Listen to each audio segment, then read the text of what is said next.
To get better at changing chords on guitar, set a metronome to a nice slow tempo, and then try strumming a new chord at the start of each measure.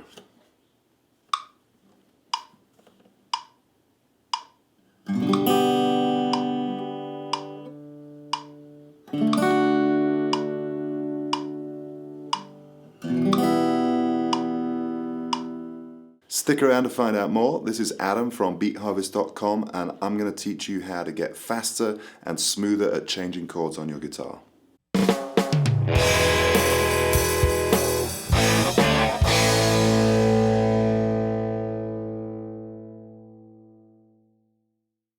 So to play songs smoothly on guitar, you need to be able to change chords in a fraction of a second, which sounds quite difficult, but actually with some practice, it's really not that hard at all.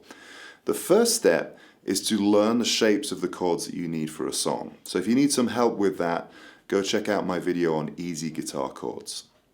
What I'm going to do in this video is show you how to practice changing chords so that you can get to a point where you can do it quickly enough to play in a song. So the first thing we're going to do is pick a chord sequence, and you might want to pick a chord sequence in a song that you're interested in learning, or maybe just make up a sequence out of chords that you know. It really doesn't matter. What we're working on is getting your left hand moving quickly across the neck. So once you've decided on your chord sequence, we're going to practice to a metronome, and I've got my metronome here set to 60 beats a minute. If you don't have a metronome, 60 beats a minute is a good way to go because that's 1 beat per second, so you can also use a ticky clock. I'm going to use the metronome in the Guitar Toolkit iPhone app. So what I'm going to do is I'm going to start the metronome, and then at the start of each measure, every 4 beats, I'm going to strum a new chord. The chord sequence I'm going to use is G to D to E minor and then to C. And I'm using that chord sequence because it's really common, it gets used in a lot of songs, so it's a good one to start with. So here we go. I'm going to start my metronome.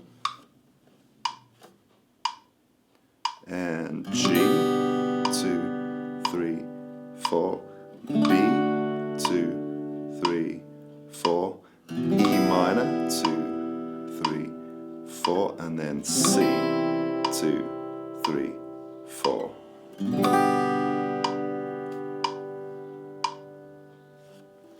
So in order to hit each chord right on the beat, I need to change a little bit early so my fingers are in position when that first beat hits.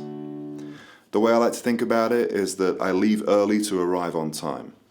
So it's kind of like taking a breath before you sing. When you start singing, you don't just la start singing, you take a breath, la, and then you start singing. It's kind of like that with changing chords. You get your fingers in position, and then you strum the chord. Okay, once you've got the hang of strumming the chords on the 1, we're going to speed things up a little bit. So what we're going to do now is we're going to strum a chord on 1, and then the next chord we're going to strum on 3. So we're halving the amount of time we have to change and basically doubling the speed that we're cycling through the chord sequence. So it's going to sound like this. G, 2, 3, 4, E minor, 2, 3, 4, 1, 2, 3, 4, 1, 2, 3, 4.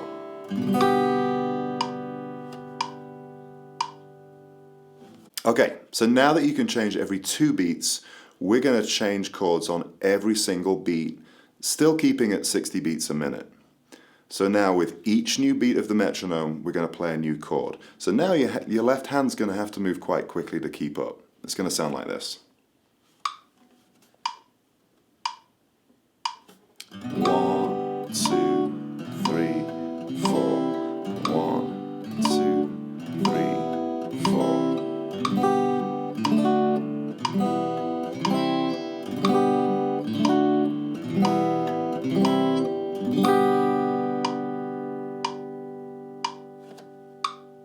Okay, so once you can play on each beat, what you can do next is start ramping up the tempo each day to try and get a little bit faster with those changes.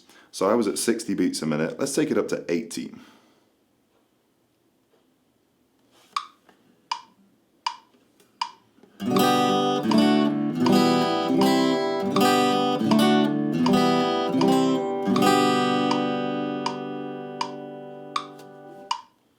Okay, here's 120.